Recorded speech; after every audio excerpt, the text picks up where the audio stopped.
प्रदेश Bhajpa core committee जाહેરાત। Core committee में 12 नेताओं समावेश रूपाणी, नितिन पटेल सहित मोटा भागना जूना जोगीओनी बादबाकी थई छे। पाटील, गणपत वसावा, शंकर चौधरी सिवाय तमाम नवा कोर कमिटी में छे। सीआर पाटील, भूपेन्द्र पटेल, रत्नाकर, जीतू वाघाणी, भार्गव भट्ट, रजनी पटेल, प्रदीप सिंह वाघेला शामिल है। विनोद चावड़ा, हर्ष संघवी, रंजनबेन भट्टनो पण समावेश करायो छे। गणपत वसावा, शंकर चौधरीનું स्थान पण जळवायुं छे।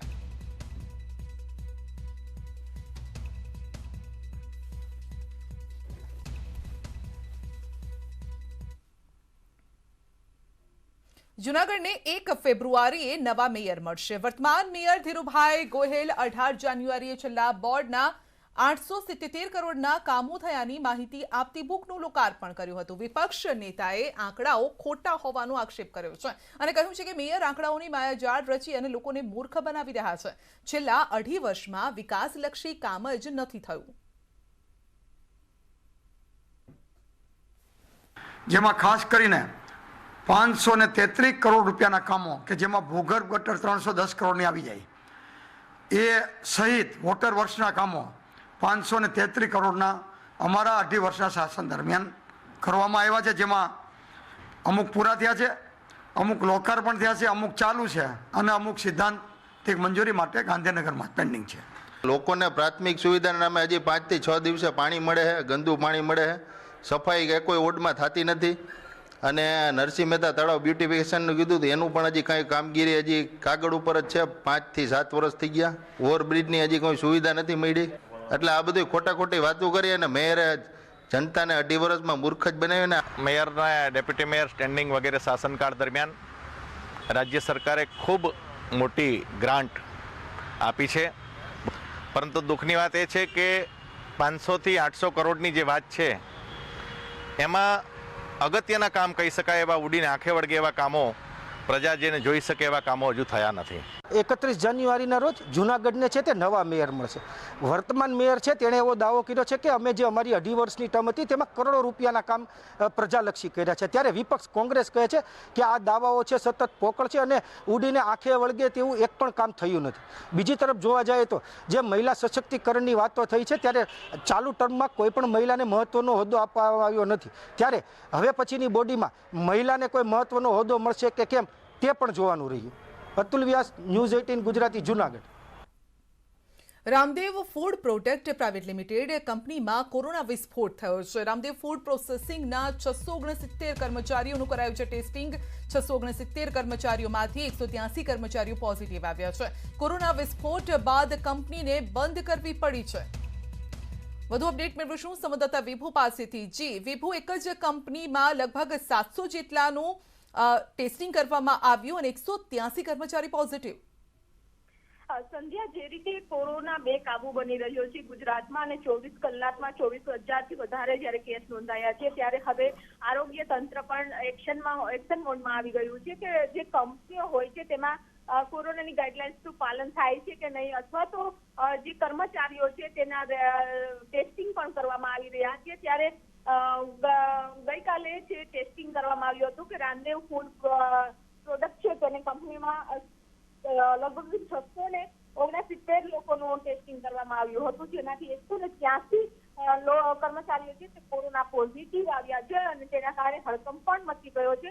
અને કંપનીને ખાસ કરીને 183 જે કર્મચારીઓ પોઝિટિવ આવ્યા છે તે અમદાવાદ શહેરના છે, અમદાવાદ રૂરલમાંથી જે આવે છે અને બહારથી પણ કર્મચારીઓ છે તે આવતા હતા।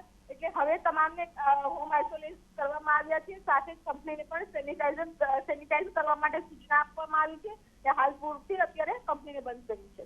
જી વિભુ, આપનો આભાર।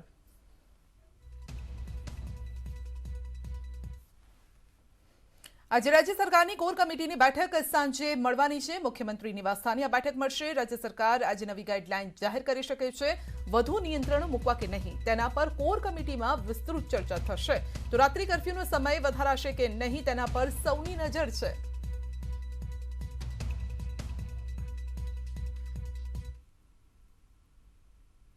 સમગ્ર રાજ્યમાં ફરી એકવાર કોરોનાએ કહેર મચાવ્યો છે। મોરબીમાં હાલ કોરોના એક્ટિવ કેસની સંખ્યા 1200થી પણ વધુ થઈ ગઈ છે અને ત્યારે પોલીસ પણ કોરોના પોઝિટિવ આવી જતા પોલીસ બેડામાં પણ હાલ સ્થિતિ એક સાંધે તેર તૂટે જેવી છે। આવા સમયે મોરબીના પોલીસ કર્મીઓ અને અધિકારીઓ મળીને કુલ 30 પોલીસકર્મી કોરોના પોઝિટિવ આવી ચૂક્યા છે।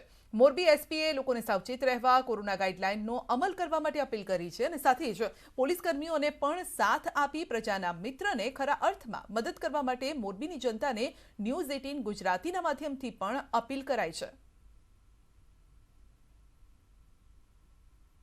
પોલીસમાં પણ કોરોનાનું સંક્રમણ ક્યાંક ને ક્યાંક છે।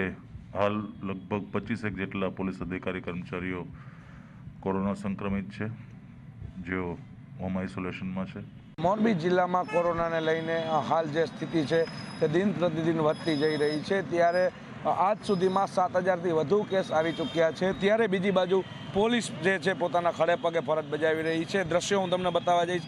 મોરબીના નહેરુ ગેટ વિસ્તારના દ્રશ્યો છે, જ્યાં પોલીસ દ્વારા ખાસ કરીને જે લારીને કહી શકાય કે સુપર સ્પ્રેડર ગણવામાં આવે છે, લારીવાળા છે, અન્ય જે ચા નાસ્તાની જે વેપારીઓ છે તેના ખાસ કાયદાનું ભાન કરાવવામાં આવી રહ્યું છે। પોલીસ હાલ અત્યારે 30 જેટલા પોલીસ કર્મચારીઓ અને અધિકારીઓ હાલ કોરોના સંક્રમિત છે, ત્યારે પોલીસ દ્વારા પોતાના પરિવારના જીવના જોખમે પરિવારને પણ સાઈડમાં મૂકીને જે કામગીરી કરવામાં આવે છે તે કામગીરી લઈને જિલ્લા પોલીસ વડાએ પણ પોલીસને પણ ઉત્સાહ વધે તે માટે લોકોને પોલીસ સાથે ખાસ કરીને સાથ આપવા માટેના અપીલ કરી છે। અતુલ જોશી, ન્યૂઝ 18 ગુજરાતી, મોરબી।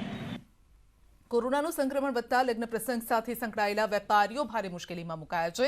ત્રીજી લહેરના આક્રમણને લઈને સરકારે ફરી એકવાર પ્રસંગો પર નિયંત્રણો લાદ્યા છે। લગ્નમાં 150 લોકોને જ પરવાનગી આપવામાં આવી છે, જેને લઈને વેપારીઓના મોટા ઓર્ડર રદ થયા છે, તો તેમને ભારે નુકસાન વેઠવાનો પણ વારો આવ્યો છે। બીજી લહેર બાદ માંડ ધંધાદારીઓની જે ગાડી છે પાટા પર આવી હતી। ત્રીજી લહેરના આગમનને લઈ ઇવેન્ટ મેનેજમેન્ટ કરતી કંપનીઓથી લઈ નાના વેપારીઓ આયોજકોની કમર તૂટી ગઈ છે। અત્યારે 20 જાન્યુઆરીથી જે મેરેજની સરસ સિઝનથી એમાં બધી લગ્નની તારીખોના ઓર્ડર લખ્યા હતા, અને હવે આ કોરોનાના હિસાબે ના વારાઘડીએ ગાઈડલાઈન ચેન્જ થવાના હિસાબે ઘણા બધા ઓર્ડર કેન્સલ થયા છે ને હવે પરિસ્થિતિ બહુ ખરાબ પરિસ્થિતિ ઊભી થઈ છે। હવે હાલની સ્થિતિમાં જ કેવું થશે કે હજી 2 દિવસ પછી જ મારા ઇવેન્ટ છે ને સંગીત કેન્સલ છે। કેમ તો ગવર્મેન્ટની ગાઈડલાઈન છે, એમ કે એમને બજેટ ઓછું કરી દો। અમારે ફોટોગ્રાફરને તેમ નથી કહી શકતા કે ભાઈ હાફ ડેની ઇવેન્ટ નથી તો તમે ઓછું લ્યો। ઇવન ટિકિટ્સ થઈ ગઈ હોય, કોઈ આખો દિવસની એક ઇવેન્ટ કેન્સલ થઈ જાય છે કે ભાઈ આ એક દિવસે કંઈ છે જ નહીં, તો એ સિચ્યુએશનમાં લોસ જઈ શકે ને એવી પોઝિશન ઊભી થઈ જાય છે ઘણી વાર। અમારા કામ હતા એ બધા કેન્સલ થયા છે, પૈસા પાછા આપવાની નોબત આવી ગઈ છે। ગ્રાહકો અમને એમ કહે છે કે ભાઈ કોવિડની હિસાબે આ બધા જે નવા ગાઈડલાઈન આવ્યા છે એ મુજબ તમારે બધા પ્રસંગો અમારા નહીં થઈ શકે, એટલે અમારે એ કેન્સલ કરવા પડ્યા છે। કોરોના કાળમાં સમગ્ર વિશ્વ ઔદ્યોગિક જેવા તમામ પાસાઓ પર સફર કરી રહ્યું છે અને ત્યારે દેશ અને સુરતના ડાયમંડ ઉદ્યોગોએ હરણફાળ પ્રગતિ કરી રહ્યા છે। ભારતનું હીરા અને જવેરાતનું માર્કેટ સૌથી મોટું ચાઇના, એન્ટવર્પ અને હોંગકોંગ છે, તો કોરોના કાળમાં પણ આ દેશોમાં હીરા અને જ્વેલરીની પુષ્કળ માંગણી રહી છે। વર્ષ 2020ની સરખામણીમાં વર્ષ 2021માં કટ એન્ડ પોલિશ્ડ હીરાના એક્સપોર્ટમાં 69.35% વધારો થયો છે। વર્ષ 2021માં કટ એન્ડ પોલિશ હીરાની નિકાસ 1.33 લાખ કરોડ પર પહોંચી ગઈ અને જે વર્ષ 2020માં 78,000 કરોડ હતી। જે આંકડા પરથી ફલિત થાય છે કે આ ઉપરાંત ગોલ્ડ જ્વેલરી, સિલ્વર જ્વેલરી અને સિન્થેટિક ડાયમંડની માંગમાં પણ વધારો થયો છે। ડાયમંડની હિસ્ટ્રીમાં એટલો ગ્રોથ ક્યારે પણ જોવા નહોતો મળ્યો, એટલું એક્સપોર્ટ આ થર્ડ સ્ટેજની અંદર આપણને જોવા મળ્યું, અને એના કારણે ભારતની ડાયમંડ પોલિશિંગ ઇન્ડસ્ટ્રીને સાથે જોડાયેલા લોકોને ખૂબ મોટી રાહત થઈ, ડરના માહોલમાંથી બહાર નીકળ્યા। કોરોનાના વધતા કેસ વચ્ચે વિપક્ષે સરકાર પર આકરા પ્રહાર કર્યા છે। ગુજરાત સરકાર અને કેન્દ્ર સરકાર પહેલા દિવસથી જ કોરોનાને લઈને ગંભીર ન હોવાનું વિપક્ષ દ્વારા સરકાર પર આક્ષેપ કરવામાં આવ્યો। વિપક્ષનું કહેવું છે કે અનેક વખત સુપ્રીમ કોર્ટ દ્વારા ઝાટકણી કાઢવામાં આવી છે, છતાં પણ લોકહિતમાં સરકાર નિર્ણય નથી લઈ રહી। ઉપરાંત કોરોનામાં થયેલા મોતને લઈને આવતી અરજી બાબતે પણ કોંગ્રેસ પ્રમુખ જગદીશ ઠાકોરે સવાલ ઉઠાવ્યા।